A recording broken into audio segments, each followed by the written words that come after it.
everybody. Welcome to the Steckline Report. The election's over. Whew. Thank goodness for that.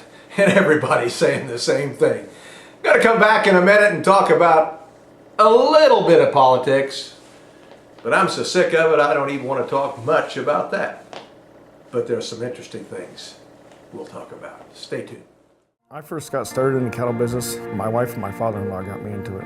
I love dealing with the animals and being in the outdoors. At American Ag Credit, I know a lot of them are in the same business that I am. Therefore they understand what I need and what problems I'm against, so they can work with you on it, and it makes it much easier. It's been passed down to me through the generations, and I want to pass it on down to the next generation or two.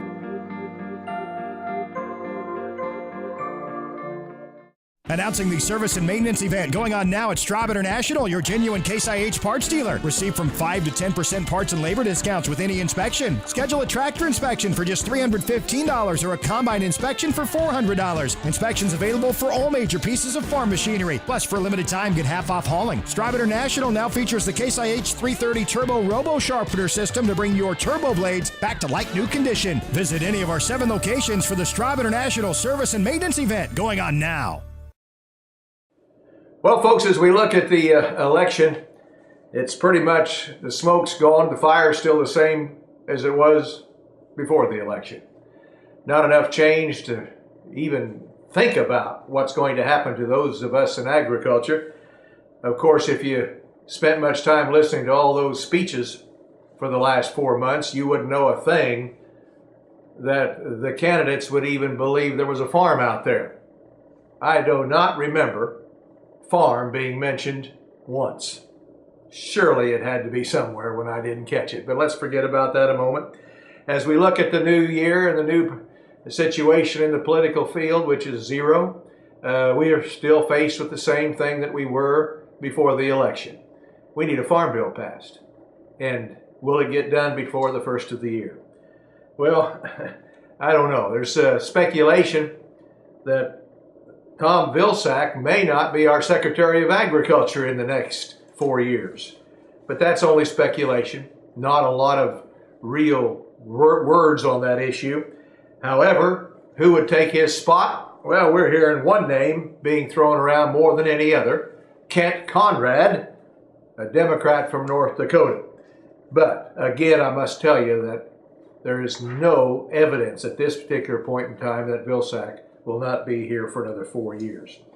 As we look at other items in our agenda, the Farm Bill, needless to say, is a big, big step that has to be taken here. I think we're going to have a lot of help in getting a Farm Bill passed. Why? Primarily because of the insurance companies and the banks that own them, the money that's being paid out. Folks, this is quite a deal.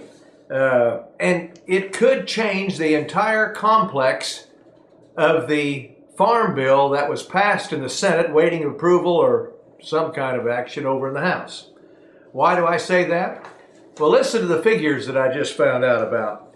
It looks like this year's losses will kind of cost USDA somewhere around $15 billion. Now it breaks down kind of like this.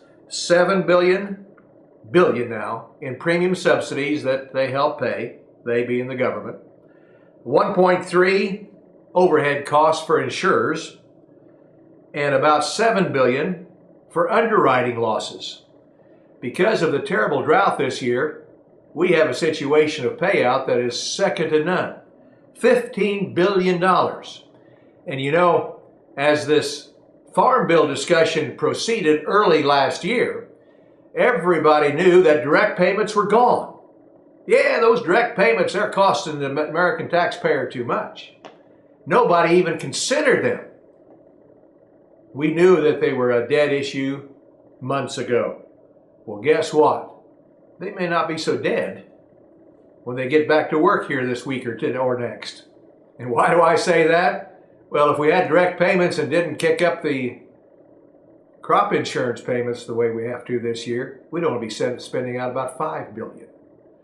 3 times more for crop insurance this year. And then, needless to say, we don't have this kind of drought all the time. But I got to tell you, it'll start some people talking about there saying, hey, we only paid out $5 billion in direct payments.